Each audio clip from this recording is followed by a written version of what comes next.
앞두고 전국에서 고향이나 여행지로 떠나는 대이동이 시작됐습니다. 인천공항은 해외 여행객들이 몰리면서 온종일 북새통을 이뤘고 고속도로도 퇴근 시간 무렵부터 정체가 빚어졌습니다. 열흘 연휴는 사상 처음이어서 우리 경제도 연휴 효과에 대한 첫 실험에 들어갔습니다. 정부는 소비가 늘어나 경제 회복에 보탬이 되기를 기대하고 있습니다. 황금 연휴에도 고향을 찾지 못하는 사람이 적지 않습니다. 취업 준비생이 몰린 학원가와 공장 가동을 멈출 수 없는 산업 현장의 목소리를 들어봤습니다. 적폐청산 작업이 퇴행적이라는 이명박 전 대통령의 SNS 글에 대해 추미애 민주당 대표가 MB정부는 공작공화국이라고 비난했습니다. 자유한국당이 정치 보복쇼라고 반발하면서 정치권 갈등이 격화하고 있습니다. 미국 비원비 편대 동해상공 비행에 대해 침묵을 지키던 북한이 위험천만한 망동이라고 대외 선전 매체를 통해 첫 반응을 내놨습니다. 하지만 북한 주민이 볼 수 있는 매체들은 여전히 침묵하고 있습니다.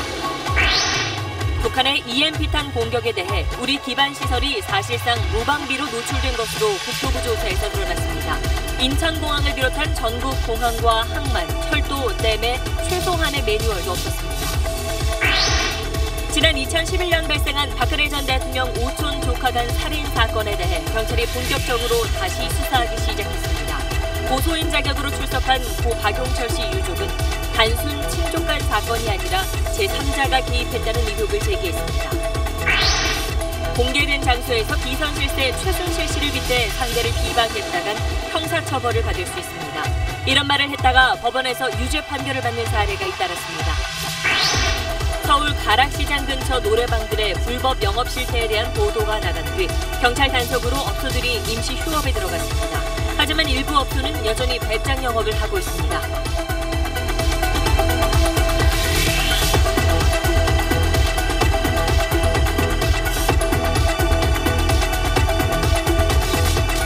수소, 우주의 75%.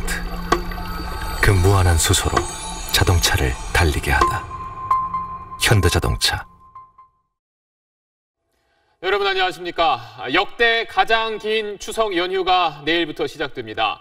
연휴를 앞두고 오늘부터 해외나 여행지로 또 고향으로 가려는 발걸음이 시작됐습니다. 교통량이 분산되면서 이 고속도로는 아직까지는 큰 정체가 없는 상황인데 외국으로 떠나는 여행객들이 몰린 인천공항은 오늘 새벽부터 북적였습니다. 그럼 먼저 인천공항에 나가 있는 취재기자 연결해 보겠습니다. 원종진 기자. 네, 인천국제공항에 나와 있습니다. 네, 오늘 공항에 참 사람들이 대단했다던데 지금은 좀 한산해진 건가요? 네, 지금은 저녁 시간대 비행기들의 체크인이 대부분 끝나면서 이곳 출국터미널에 사람들이 많이 줄었습니다. 하지만 불과 한두 시간 전까지만 해도 이 출국 카운터를 겹겹이 에워싸는 여행객들의 긴 줄이 늘어서기도 했습니다. 딸이 미리 예약을 해놨더라고요. 저도 모르게. 그래서 딸 덕분에 홍콩까지 가보네요. 한 번쯤은 이런 일상의 스트레스를 확 푸는 것도 좋을 것 같아요. 네, 오늘 하루만 9만 9천여 명이 이곳 인천공항을 통해 해외로 출국할 것으로 예상되는데요. 새벽부터 출국 인파가 몰리면서 불편도 잇따랐습니다. 주문한 면세품을 미리 받는 인도장에서는 줄이 길어지면서 면세품을 받지 못하고 그냥 출국하는 여행객들도 있었습니다. 내일은 연휴 기간 중 가장 많은 10만 명 넘는 여행객들이 출국할 것으로 예상됩니다. 이번 연휴 기간 모두 195만 명이 공항을 이용할 것으로 보이는데요. 하루 평균으로 따지면 지난 추석 때보다 10% 증가한 역대 최다 수치입니다. 인천공항 측은 10월 3일까지 일부 출국장을 30분 앞당겨 새벽 6시부터 엽니다. 지금 공항 주차장도 빈자리가 거의 없는데요. 공항을 찾으실 분들은 대중교통을 이용하는 게 좋겠습니다. 지금까지 인천공항에서 SBS 원종진입니다. 네, 이번에는 서울역으로 가보겠습니다. 추석은 다음 주 수요일이지만 조금이라도 빨리 고향에 닿고 싶은 마음에 일찍 귀성열차에 오르는 분들이 많습니다. 현장 취재기자 연결해 보겠습니다. 자, 임태우 기자, 그곳 분위기 전해주시죠. 저는 지금 서울역 승강장에 나와 있습니다. 제 옆으로는 이제 5분 내로 출발할 대전행 무궁화호 열차가 서 있습니다. 지금 서울역에 오셔가지고 현장 구매로 표를 사시면 웬만한 노선은 좌석을 구하실 수 있을 정도로 여유가 있는 편입니다. 지금 이곳 승강장에 지금도 귀성객들이 속속 도착해 열차에 올라타고 있는데요. 저도 이분들과 함께 열차에 타서 그곳 분위기를 살펴보겠습니다.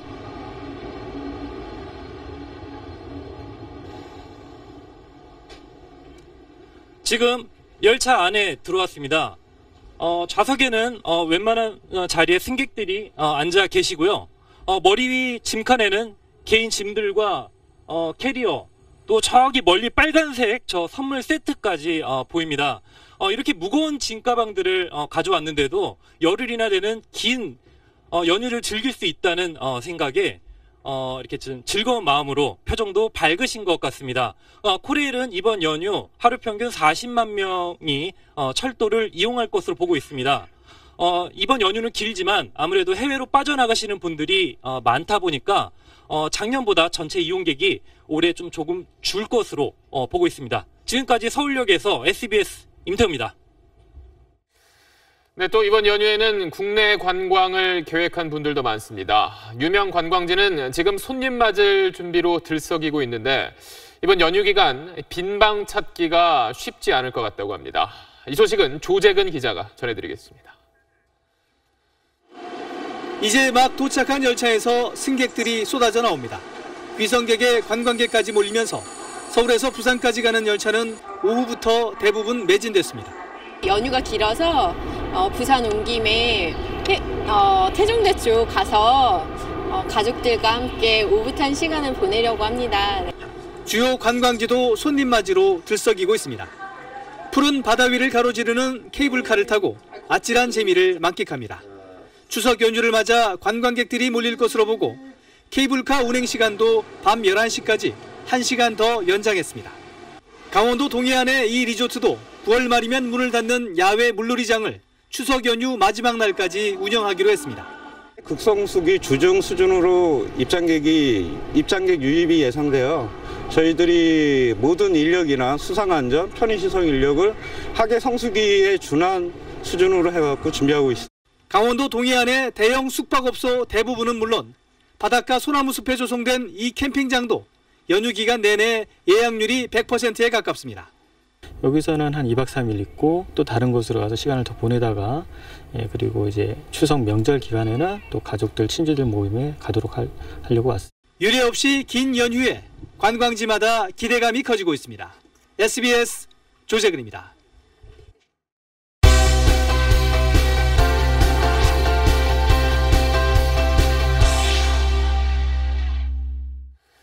네, 앞서 보신 것처럼 말 그대로 민족의 대이동이 이미 시작됐습니다.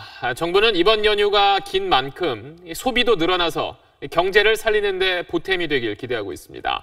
그럼 이번 연휴가 국가 경제적으로는 얼마나 도움이 될지 손승욱 기자가 정리해봤습니다. 정부가 10월 2일을 임시공휴일로 지정해서 열흘간의 연휴를 완성한 건 이미 지난 2016년과 15년 두 차례 증명된 연휴의 소비 진작 효과를 기대하기 때문입니다. 두 번 모두 유통업계 매출이 크게 늘면서 소비 진작 효과를 봤습니다. 그런데 이번은 더 깁니다. 덕분에 유통업뿐만 아니라 항공, 여행, 숙박업계도 기대가 큽니다. 아무래도 돈을 쓸 수 있는 기간 자체가 늘어나기 때문에 유통업체라던가 또는 영화관과 같은 관련된 업종에서는 일정 부분 수혜를 입을 가능성이 있을 것으로 보입니다. 그렇지만 돈 쓸 시간이 늘어난 만큼 국민들이 쓸 수 있는 돈이 늘어난 것은 아니라는 점. 그리고 긴 연휴로 외국에서 돈을 쓰는 사람들도 늘어났다는 점은 한계로 지적됩니다. 이번에는 수출을 살펴보겠습니다. 지난달에도 전년도와 비교해 8.5% 늘어나면서 올 들어 수출은 계속 선전 중입니다. 하지만 연휴 기간 조업 일수가 줄어 수출 물량이 줄어들 거라는 예상도 있습니다. 그래도 경제에 타격을 줄 정도는 아니라는 지적입니다. 기업의 입장에서는 연휴 이렇게 길어져 버리면 그 연휴 이전이라든가 이후에 생산 계획을 조정을 해서 전체로는 크게 감소할 원인은 안 된다고 생각이 듭니다. 이번 연휴가 과연 우리 경제에 어떤 영향을 미칠지 거대한 실험이 시작됐습니다. SBS 손승욱입니다. 연휴를 앞둔 정치권은 추석 민심 잡기에 총력을 기울이고 있습니다. 적폐청산을 놓고 여야가 오늘도 공방을 이어갔는데 민주당은 이명박 정부를 공작공화국이라고 비판했고 이에 자유한국당은 정치보복 쇼라고 맞받았습니다. 먼저 이한석 기자입니다. 적폐청산이 퇴행적 시도라는 어제 이명박 전 대통령의 발언에 민주당은 어불성설이라고 일축했습니다. 야당 사찰, 관권 선거, 언론 문학의 탄압은 민주주의 국가라면 감히 상상조차 할 수 없는 일들입니다. 국가 권력을 동원한 헌정 질서 유린을 묵인한다면 그게 바로 퇴행적인 행위라고 맞받았습니다. 이명박 정부는 공작공화국, 추석 민심을 겨냥한 민주당의 메시지입니다. 자유한국당은 적폐청산은 보수 괴멸을 위한 정치 보복쇼라고 규정했습니다. 해방 이후의 정부들을 부정하라고 정권 맡긴 것은 아닙니다. 욕심이 과하면 화를 부릅니다. 홍 대표는 노무현 전 대통령 뇌물수수 의혹 수사를 거듭 촉구하고 권양숙 여사 고발도 검토할 수 있다고 말했습니다. 국민의당은 민주, 한국 두 거대 정당이 소모적인 과거사 논쟁에 매몰돼 있다고 싸잡아 비판했습니다. 소모적인 과거사 전쟁이 편안해야 할 추석 밥상을 무겁게 짓누르고 있습니다. 날선 공방 속에서도 여야 지도부는 일제히 역과 터미널을 찾아 귀성 인사에 나섰습니다. 공작공화국과 정치보복쇼, 추석 민심이 둘 중 어떤 프레임을 선택하는지에 적폐청산 작업의 성패가 달린 셈입니다. SBS 이한석입니다. 이러자 이명박 전 대통령 쪽도 가만히 있지 않았습니다. 우리도 노무현 정권 때 일들을 알고 있다면서 뭔가 폭로할 수도 있다는 뜻을 내비쳤습니다. 한때 이 전 대통령의 최측근이었다가 이제는 멀어진 정두환 전 의원은 이명박 전 대통령이 검찰에 소환돼서 포토라인에 설 거라고 내다봤습니다. 전병남 기자입니다. 어제 이명박 전 대통령이 직접 나선 데 이어 오늘은 이 전 대통령의 최측근인 김두우 전 청와대 홍보수석이 적폐청산 비판에 나섰습니다. 노무현 전 대통령의 서거에 대한 감정적인 앙금이 있어서 그런 거다. 그 흠집만 내면 보수는 끝장난다. 이렇게 보는 거겠죠. 김효재 전 정무수석도 여당 적폐청산위원회가 혁명군 위원회냐며 격앙된 반응을 보였습니다. 이 전 대통령을 겨냥한 공격이 계속된다면 반격에 나설 것임을 시사했습니다. 노무현 정권에서는 과연 적폐가 없었나요? DJ 정부 시절은 어땠을까요? 우리가 알고 있는 것도 있지 않겠습니까? 하지만 이 전 대통령의 친형 이상득 전 의원을 견제하다 이 전 대통령과 결별한 정두원 전 의원은 다른 얘기를 했습니다. 자신은 실제로 블랙리스트에 올라 사찰을 당했던 사람이라며 이 전 대통령이 블랙리스트를 알고 있었을 것이라고 주장했습니다. 국정원에서도 하고 군에서도 하고 뭐 그렇게 일이 벌어지는데 MP가 그걸 모르고 그런 일이 벌어졌어요.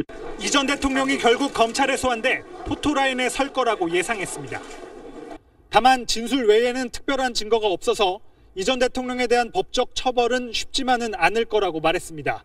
SBS 전병남입니다. SBS 그것이 알고 싶다에서도 전해드렸던 박근혜 전 대통령 오촌 조카 간 살인 사건에 대해서 경찰이 재수사에 들어갔습니다.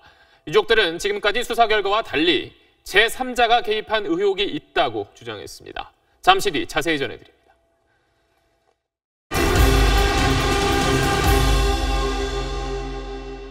미국 B-1B 전략폭격기의 동해상공 비행에 대해 침묵하던 북한이 위험천만한 망동이라고 대외 선전 매체를 통해 첫 반응을 내놨습니다. 하지만 북한 주민이 볼 수 있는 매체들은 여전히 침묵하고 있습니다. 안정식 북한 전문 기자가 보도합니다. B-1B의 NLL 이북 지역 출격이 공개된 지 5일 만에 북한이 우리 민족끼리란 매체를 통해 첫 반응을 내놨습니다.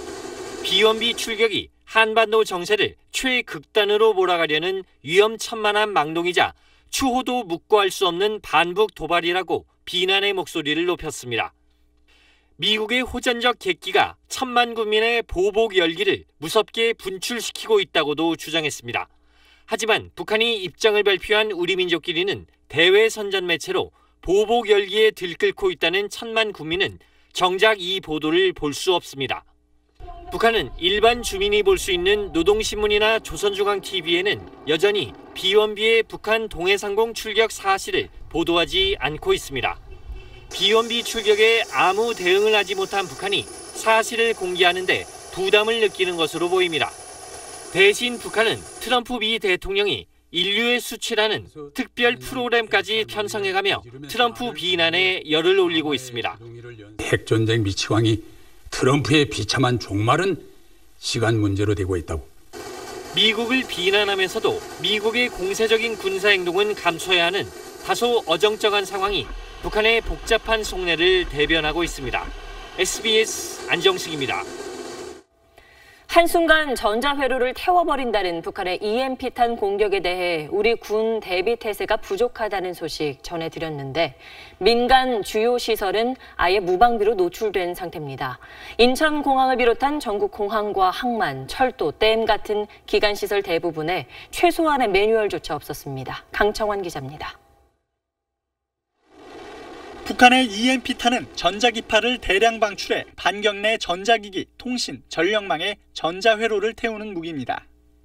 전문가들은 군 시설뿐 아니라 공항, 항만, 철도 같은 민간 주요 시설의 대비도 강조합니다. 전력도 생산 못하고 공항 같은 데는 비행기나 여객기가 이착륙을 못하죠. 혼란이 오고 마비가 오는 거죠. 그래서 중요한 게 벽을 특수 소재로 제작하거나 두께를 조절해 전자기파를 차단하는 차폐 시설입니다. 하루 평균 16만 명이 드나드는 인천공항은 어떨까? 제대로 되어 있는 기준이나 시설이나 이런 건 안 되어 있는 걸로 알거든요. 지난 2월 국토부가 국정원 요청으로 산하 주요 기반 시설을 점검한 결과 EMP 대응책을 제대로 준비해 놓은 곳은 단 한 군데도 없었습니다. 전국 15개 공항과 철도, 국가관리 1종항만 111곳, 1종댐 80곳 모두 차폐 시설은커녕 최소한의 방호 매뉴얼조차 없었습니다. 앞서 지난해 10월 정부가 EMP 피해 방지 가이드라인을 배포했지만 소규의 경일기였던 셈입니다. 현실적으로 모든 민간 시설에 EMP 방호 시설을 설치할 수 없다 하더라도 최소한 국가 주요 기반 시설에는 대책이 필요합니다. 군 시설뿐만 아니라 민간 주요 시설의 기준을 마련하는 등 입법 보완이 필요해 보입니다. SBS 강청환입니다. 송영무 국방장관이 지난달 말 미국 방문 때 핵 추진 잠수함 개발과 관련해 미국으로부터 긍정적인 답변을 받았던 걸로 확인됐습니다. 미 고위 당국자는 한국이 알아서 결정할 문제라며 반대할 의사가 없음을 내비쳤습니다. 남승모 기자의 단독 보도입니다. 송영무 국방장관은 지난달 말 한미 국방장관 회담차 미국을 방문했습니다. 송 장관은 매티스 국방장관, 맥메스터 백악관 국가안보보좌관을 만나 핵추진 잠수함 구비 문제를 논의했습니다. 여권 고위 관계자는 송 장관이 당시 미 고위 관계자로부터 핵추진 잠수함 개발 문제는 한국이 알아서 결정할 일이라는 답을 받았다고 밝혔습니다. 다만 한국에 핵추진 잠수함이 꼭 필요한진 모르겠다고 말한 걸로 알려졌습니다. 우리 외교안보팀은 이를 긍정적 신호로 해석했고 지난 한미 정상회담 때 확답을 받을 계획이었던 걸로 전해졌습니다. 실제로 한미 정상회담에서 한국군의 방어 능력 고도화를 위한 첨단 무기 보강에 합의하면서 잠수함 문제도 언급된 걸로 확인됐습니다. 이처럼 큰 틀에서 정상 간 공감대는 확인됐지만 실무적인 문제가 여전히 걸림돌인 것으로 전해졌습니다. 설사 우리가 핵추진 잠수함을 개발 또는 구매한다 해도 당장 미군 내에서 연료인, 핵물질 이전 문제를 포함해 내부 규제가 적지 않은 걸로 알려졌습니다. 또 독자 개발의 경우 소형 원자로 기술력은 갖췄지만 일반적인 개발 절차에 따르면 적지 않은 시간이 걸릴 수 있다는 게 우리 군 내부의 판단입니다. SBS 남승모입니다.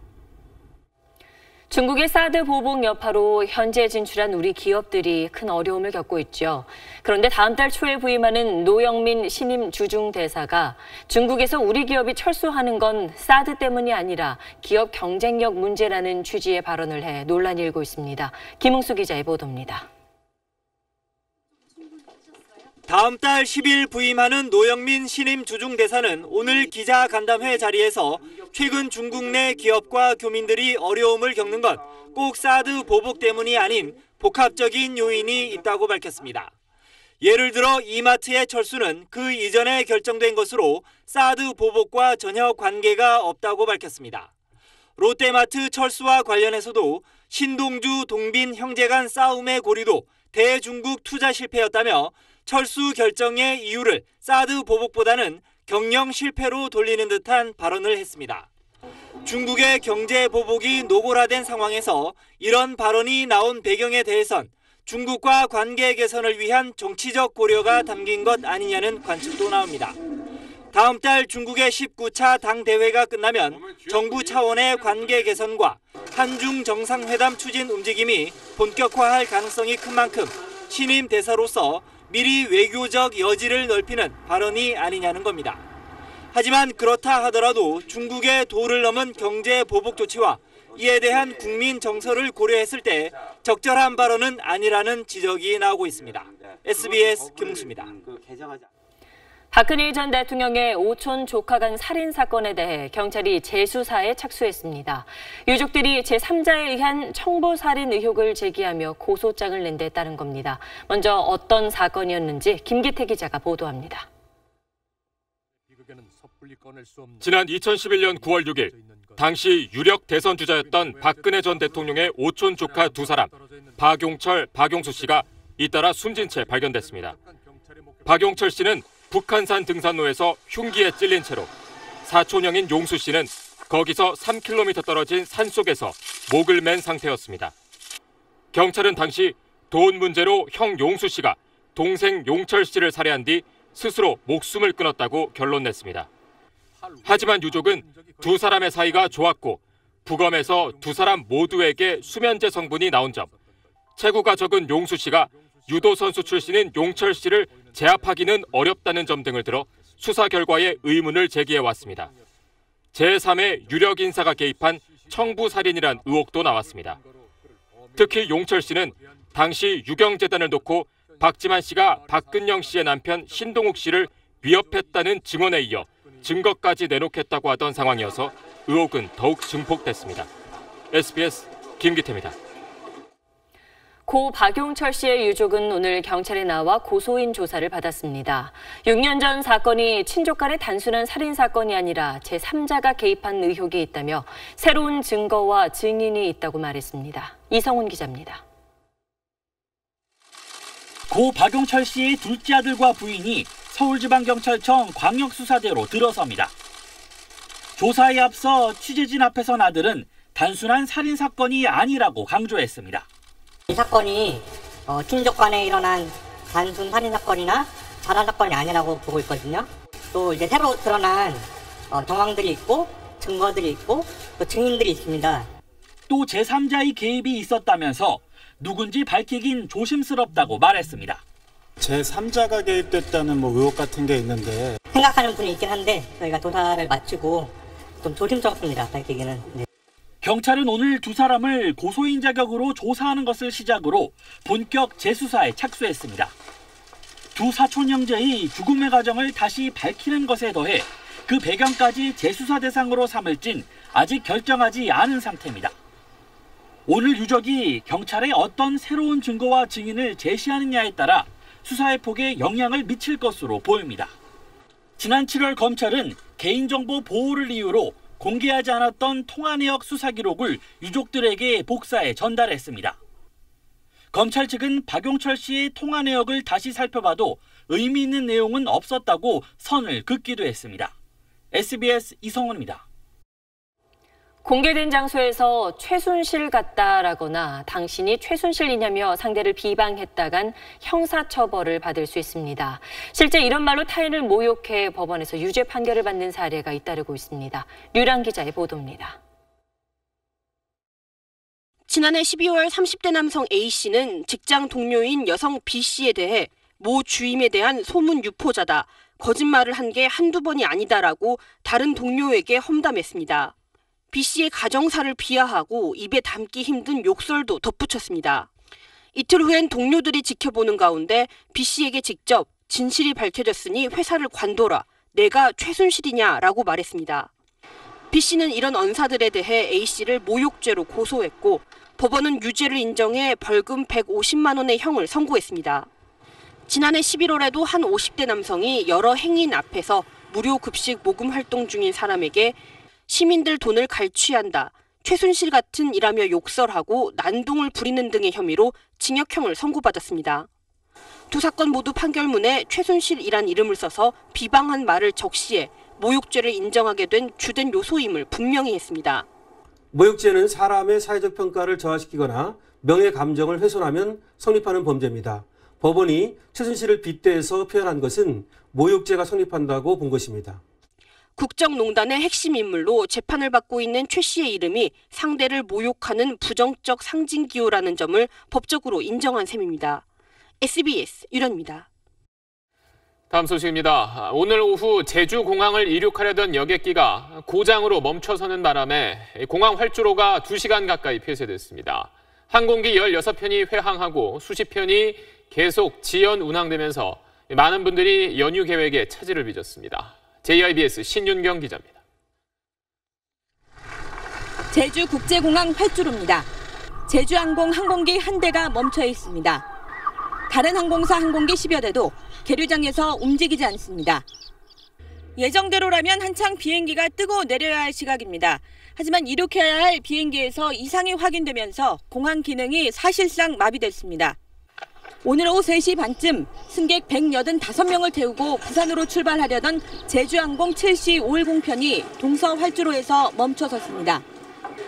항공사 측은 이륙 허가를 받고 활주하다 전방에 이동 중인 해군 군용기를 발견해 급정지했고 이 과정에서 타이어가 파손됐다고 밝혔습니다. 이륙 활주를 하고 있었니 이제 조종사가 앞에 항공기를 인지하고 선거지에 급정거한 거죠.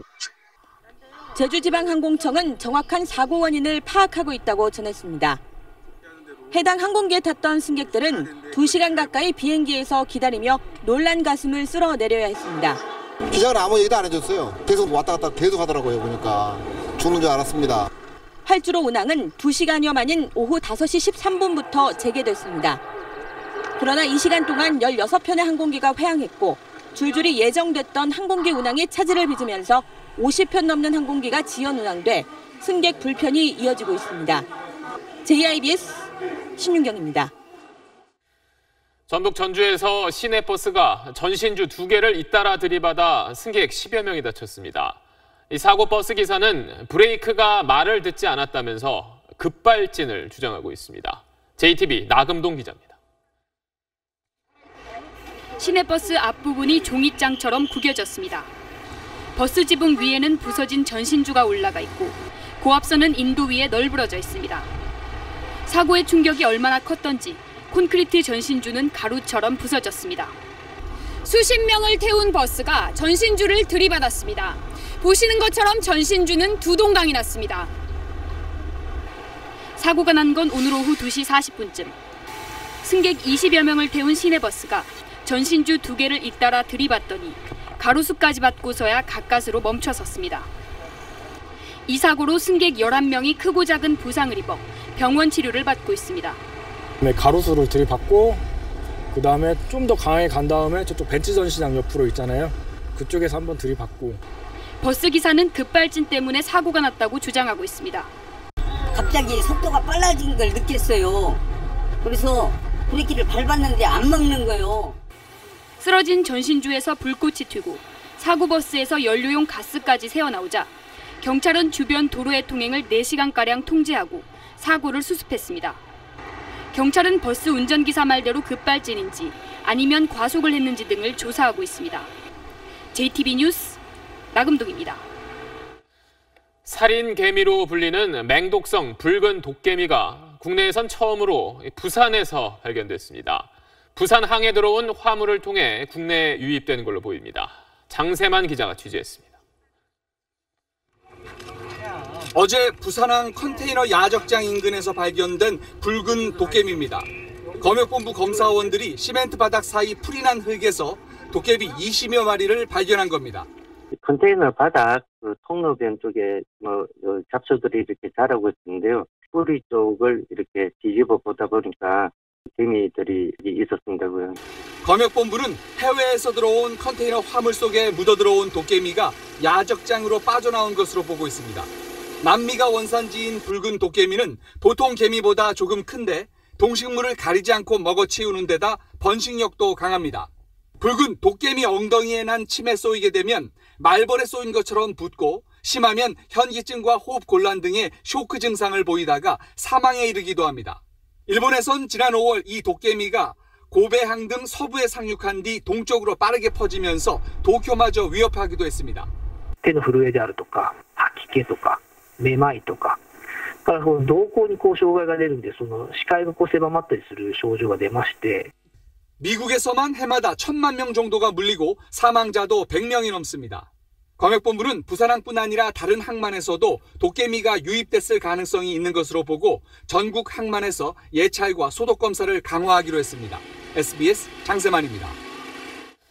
서울 가락시장 근처 노래방들의 성매매 영업 실태 최근 자세히 전해드린 적이 있습니다. SBS의 연속 보도 이후 경찰의 단속이 이루어지자 상당수가 휴업에 들어갔는데 일부 업소는 아랑곳하지 않고 철문을 잠근 채 배짱 영업을 하고 있습니다. 경찰이 이런 업소에 대한 집중 단속에 나섰습니다. 이호건 기자가 동행 취재했습니다. 경찰 단속반원들이 한 여성이 들어간 노래방을 급습합니다. 정문과 후문 모두 경계를 세우고 곧 진입을 시도합니다. 자, 문 열어보세요. 경찰입니다. 자, 문 열어보세요. 경찰입니다. 자, 문 안 열리면 강제로 개방할 수 있습니다. 문 여십시오. 장비가 동원되고 강제로 문이 열립니다. 업주는 불법 영업은 없었다고 발뺌합니다. 영업 자체를 못했어요. 영업 안 했어요. 경찰 훈련도 하고 있습니다. 그런데 문이 닫혀있던 방 안에선 술 취한 손님이 발견됩니다. 이미 접대 여성은 쪽문으로 도망간 상황. 여기로 지금 발견됐는데 이 비상 계단을 통해서 나간 것 같습니다. 카운터에 있어야 할 영업장부도 사라졌습니다. 하지만 CCTV를 돌려보자 금세 위법 행위들이 탄로납니다. 술을 팔고 한 여성이 와서 방으로 들어가 손님을 접대하는 모습이 고스란히 담겨 있습니다. 단속반이 들이셨을 때 황급히 영업장부를 찢어버리는 모습도 포착됐습니다. 자기가 도움이 불렀다고 인천에서 불렀다고? 영업장부 어디다 버렸어요? 영업장부 버린 것도 좀 알려주세요. 어디서 버린 장부 찍어주세요. 여기 좀 확인해. 이게 장부입니다. 경찰은 SBS 보도 이후 가락시장 앞 노래방 거리를 집중 단속해 불법 영업을 한 업소 56곳을 적발하고 79명을 형사 입건했습니다. 또 추석 이후에도 노래방 거리의 불법 영업이 근절될 때까지 단속을 계속하겠다고 밝혔습니다. SBS 이호건입니다. 현역 카투사 사병이 동성애 성매매 업소를 서울 강남에서 1년 가까이 운영하다 적발됐습니다. 부대 안에서도 일과 시간에 몰래 휴대전화로 이 업소를 관리했습니다. 이세영 기자의 단독 보도입니다. 상의를 벗은 접대부 남성의 사진과 함께 서비스 가격이 적혀 있습니다. 군복 차림의 남성 사진도 있습니다. 평택 미군부대에서 카투사로 복무 중인 23살 A 상병이 운영한 동성애 성매매 업소 홍보 사이트입니다. 지난해 4월 입대한 A 상병은 반년 뒤인 10월 서울 강남 주택가 오피스텔에 업소를 차렸습니다. A 상병은 이곳에서 인터넷 광고를 보고 찾아온 손님들에게 성매매를 알선해왔습니다.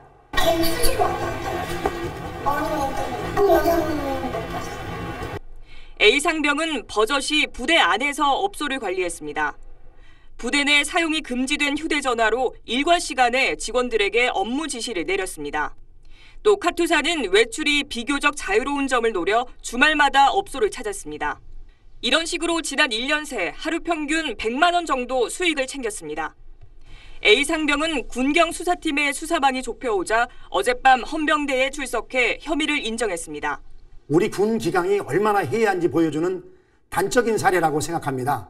군 당국의 철저한 수사 반드시 필요합니다. 군은 부대 내에 가담자나 성매수자가 있을 것으로 보고 수사를 확대하고 있습니다. SBS 이세영입니다. 내일부터 이어지는 열흘이 누군가에겐 황금 연휴지만 또 어떤 사람들에게는 한숨 연휴일 수도 있습니다. 고시 준비에 취업 걱정 또 아르바이트로 열흘을 숨가쁘게 보내야 하는 연휴가 남의 이야기인 청년들을 안상우 기자가 만나봤습니다. 노량진의 한 고시학원 강의실입니다. 열흘 동안의 긴 연휴가 하루 앞으로 다가왔지만 강의실엔 수강생들로 가득합니다. 이 학원에선 연휴 동안 특강 수업이 열리는데 수업당 100명이 넘는 학생들이 수강 신청을 했습니다. 추석 끝나고 다음 주 바로 TO 나오고 원서 접수하는 시즌이어가지고 저뿐만 아니라 많은 사람들이 남아있는 것 같습니다. 고시 준비에 한창인 이들에게 사상 최장 연휴는 남의 나라 얘기입니다. 한번 갔다 오면은 마음이 안 잡힐 것 같아서 차라리 그냥 계속 여기 노량진에 있는 게 낫다고 생각이 들었어요. 카페 점원인 25살 이재희 씨는 교대 근무자가 없어 열흘 내내 일을 해야 합니다. 저희는 가게가 연중 무휴여서 연휴 때도 문을 열려고 나와요. 일할 사람이 없으니까 명절에는. 남들이 쉬는 틈을 활용해 생활비를 벌려는 젊은이도 있습니다. 카드 결제 단말기 대리점 직원 25살 양재용 씨는 일부러 연휴를 반납하고 근무를 자청했습니다. 독립을 하려고 하는데 이제 보증금이라는 것도 있고 월세 이제 매달 달달 나가는 돈이 있으니까 제가 여유금으로 얼마 정도 돈을 모아놓고 독립을 해야지 이제 부모님께 손을 안 뻗치고. 긴 연휴는 남의 이야기로 돌리고 청년들은 학원이나 일터에서 훨씬 더 긴 미래를 준비하고 있습니다. SBS 안상우입니다. 연휴 동안 고향을 찾거나 여행을 떠나면서 오랫동안 집을 비우는 경우가 많은데 또 이걸 노리는 빈집 털이들이 있습니다. 자, 집 떠나기 전에 어떤 걸 점검해야 하고 또 조심해야 하는지 김혜민 기자가 취재했습니다. 안산에 사는 임귀숙 씨 부부는 연휴 동안 고향에 내려가 열흘 내내 집을 비웁니다. 귀중품은 나눠서 보관하고 가스밸브나 전열기도 꼼꼼히 확인하지만 문 닫기는 소홀합니다. 아파트 고층에 살고 있기 때문입니다.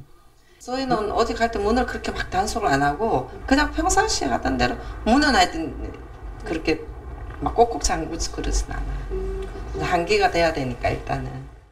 하지만 한 보안업체가 추석절도 범죄를 조사한 결과 범죄자 78%가 열린 창문이나 출입문을 통해 침입했습니다. 집을 비울 땐 문 단속과 방범창 보안이 가장 중요하다는 얘기입니다.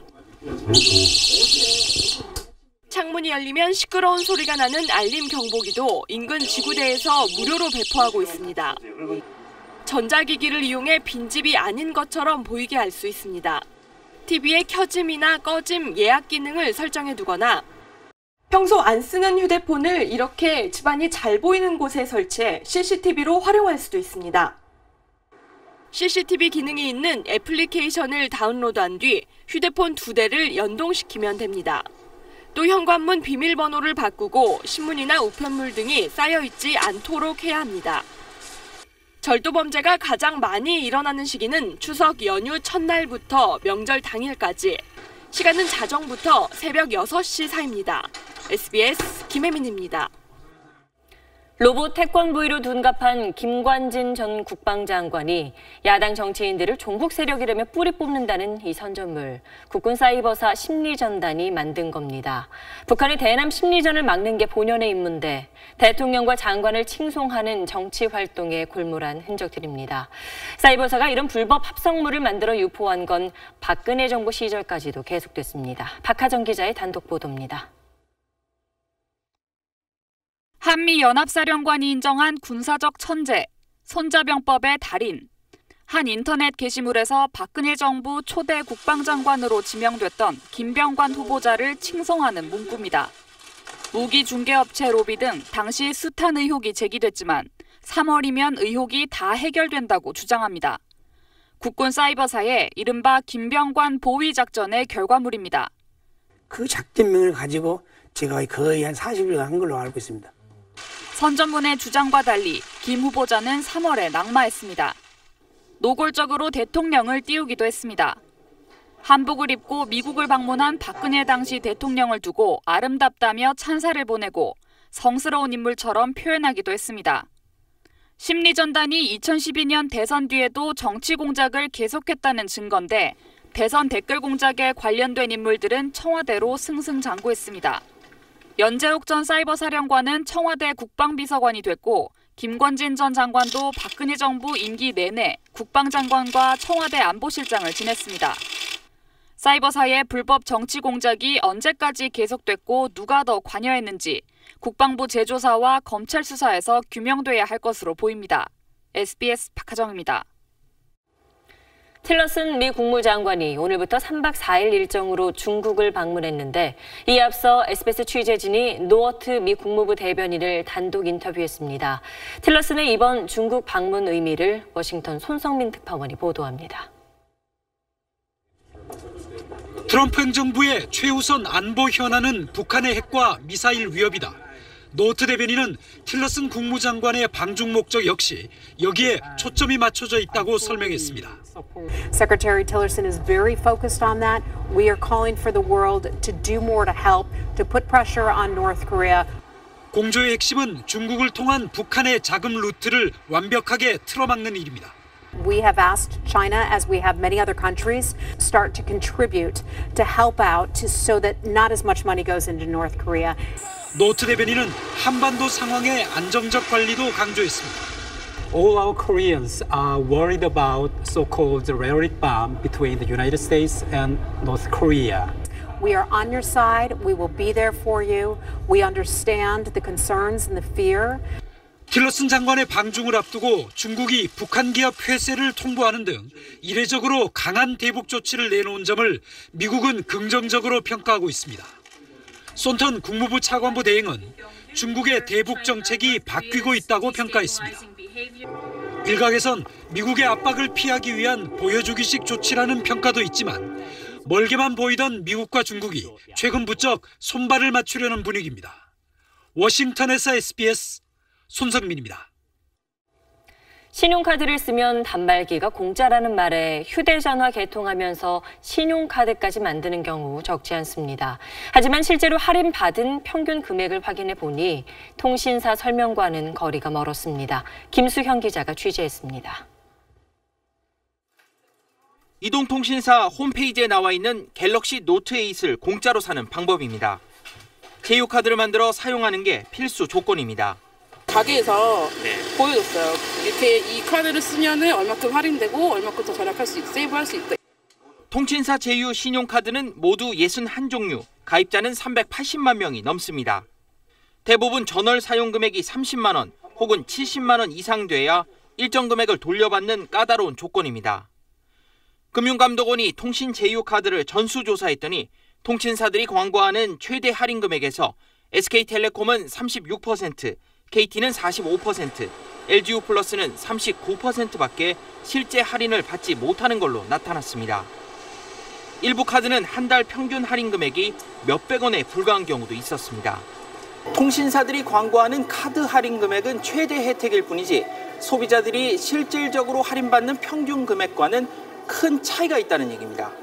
관계 당국은 실태 조사를 먼저 하고 잘못된 광고에 대해서는 처벌을 해야 할 거고요. 이 허위 과장 광고를 막을 수 있는 방법을 찾아야 될 겁니다. 공정거래위원회는 통신사들의 제휴카드 광고 실태에 대한 정식 조사에 착수했습니다. SBS 김수영입니다. 유례 없이 긴 이번 추석 연휴에도 쉼 없이 돌아가는 산업 현장이 적지 않습니다. 물론 재충전에 들어가는 곳도 많은데 업종별로 다른 연휴 맞이 풍경을 한승환 기자가 취재했습니다. 완성차 업계는 내일부터 긴 휴식에 들어갑니다. 일부 근로자들이 특근이나 설비 점검을 위해 연휴 중 하루나 이틀 정도 출근하는 수준입니다. 네, 오랜만에 고향에 돌아가 재충전의 시간을 갖고 돌아와서 우수한 품질의 차량을 다시 만들어 나갈 계획입니다. 냉장고와 TV 등 생활가전 공장과 조선소들도 연휴 내내 가동을 멈춥니다. 반면 공장 가동을 중단하면 막대한 손실이 일어나는 반도체와 디스플레이, 철강과 정유업계는 연휴에도 평소와 다름없이 생산을 멈추지 않습니다. 중소기업들은 업체 사정에 따라 휴일을 조절하고 있습니다. 최근 신제품을 출시한 이 가정용 선반 제조업체는 밀려드는 주문량을 맞추기 위해 직원 20명이 추석 당일과 이튿날을 제외하고는 모두 출근하기로 했습니다. 일을 해서 특근 수당 들어가더라도 물량을 맞추는 게 우선이기 때문에 직원분들도 고맙게도 다 이해를 해주셨고. 한국경영자총협회 조사 결과 임시공휴일이 포함된 이번 연휴에 열흘을 다 쉬지 못하는 기업은 근로자 300인 이상은 11.4%, 300인 미만 기업은 절반에 가까운 43.8%로 기업 규모에 따라 차이가 큰 것으로 나타났습니다. SBS 한승환입니다. 가족, 친지들이 모여 긴 시간 많은 양을 준비하던 추석 차례상 풍경. 요즘에는 많이 달라지고 있죠. 특히 전이나 산적 같은 종류는 가정 간편식을 사서 준비하는 가정이 늘고 있습니다. 곽상은 기자입니다. 다진 돼지고기에 부추와 양파 등 채소를 넣고 잘 섞어줍니다. 둥글납작한 모양으로 만들어내 익혔다 급속냉동하는 과정을 거치면 냉동 고기 완자가 완성됩니다. 추석이 다가오면서 냉동 전과 산적 등을 생산하는 이 공장은 요즘 눈코 뜰 새가 없습니다. 근무 인력을 평소의 1.5배 투입하고 공장 가동 시간도 매일 2시간 반씩 늘렸습니다. HMR 열풍이 불어가지고 수요가 많이 늘어났고 명절 성수기까지 겹쳐가지고 지금 거의 정신없이 일을 하고 있습니다. 재수용 가정 간편식의 인기는 대형 유통업체 매출에서도 나타납니다. HMR 일반 상품들이 동기간 대비했을 때 신장하는 것보다 훨씬 더 많이 신장한다라고 생각해 주시면 될 것 같습니다. 소비자들은 편리한 데다 적은 양을 준비할 땐 비용도 오히려 경제적인 게 장점이라고 말합니다. 더 싸요. 따지고 보면. 일도 편하고 며느리도 스트레스 안 쌓이고 지금은 좋은 게 좋아요. 차례상 간소화 경향에다 1, 2인 가구가 빠르게 늘면서 날로 다양해지는 가정 간편식 시장이 추석 상차림도 바꿔놓고 있습니다. SBS 곽상은입니다.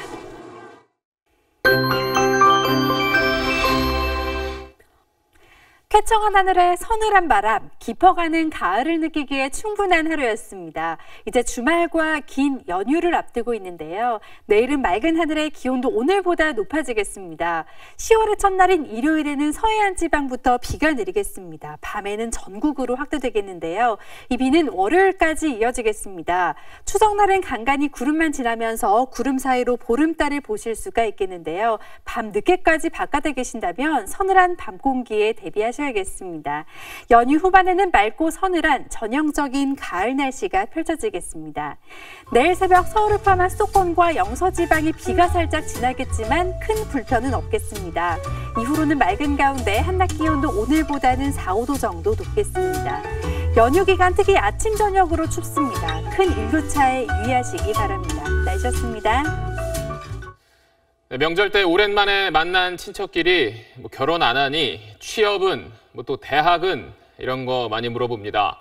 물론 걱정돼서 하는 말이겠지만 가장 걱정이 큰 사람은 본인일 겁니다.